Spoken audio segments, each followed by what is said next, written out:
गठबंधन जो बिहार के अंदर महागठबंधन है, वो गठबंधन बना आज लगभग 13-14 महीना हो गया।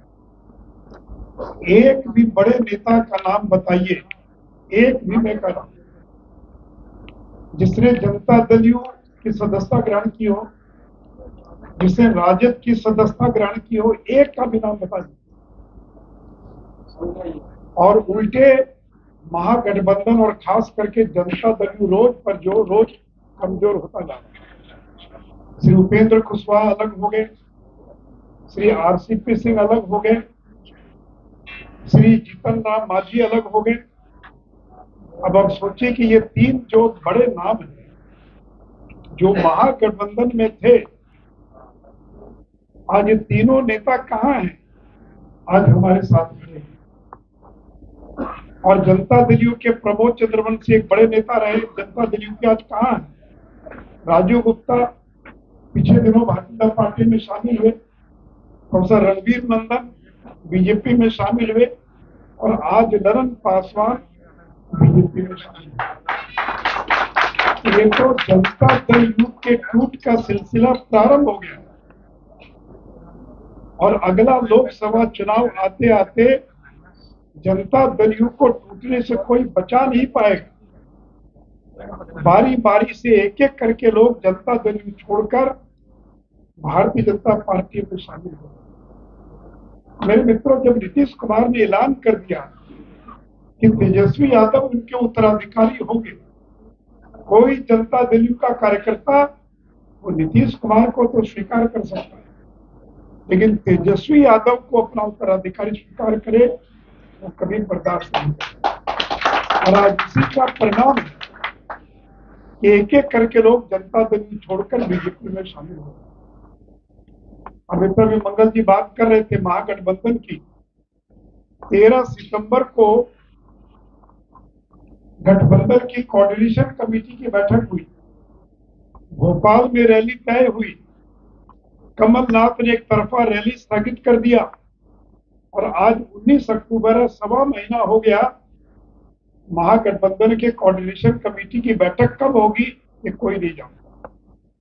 4 सब कमेटी बनी, उन चारों की आज तक बैठक नहीं हुई। और अभी जो विधानसभा का चुनाव हो रहा मध्य प्रदेश, राजस्थान, छत्तीसगढ़, अन्य राज्यों में, वहां अरविंद केजरीवाल ने अपने उम्मीदवार घोषित कर दिए, अखिलेश यादव ने विद्रोह कर दिया। ये तो महागठबंधन पहले ही ये पूरा कुनबा बिखर चुका है। और जनता दल यू को गलतफहमी थी कि जातीय गणना की रिपोर्ट प्रकाशित होने के बाद नीतीश कुमार केंद्र बिंदु में आ जाएंगे, और प्रचार किया जाता फिर से एक बार वो केंद्र बिंदु में आ गए, और जनता दल यू के लोग उनको प्रधानमंत्री का दावेदार घोषित करने लगे। और 2 दिन पहले शशि थरूर और खरगे साहब ने ऐलान कर दिया कि राहुल गांधी प्रधानमंत्री पद के उम्मीदवार होंगे। तो नीतीश जी का सपना तो कांग्रेस ने तोड़ दिया। इसलिए मित्रों, नरेंद्र मोदी का कोई मुकाबला नहीं कर सकता। और जिन लोगों को लगता है कि जातीय सर्वेक्षण का आंकड़ा सार्वजनिक कर बीजेपी का मुकाबला कर लेंगे, वो भूल जाते हैं इस देश ने 3 प्रधानमंत्री दिए जो पिछड़े वर्ग से आते हैं।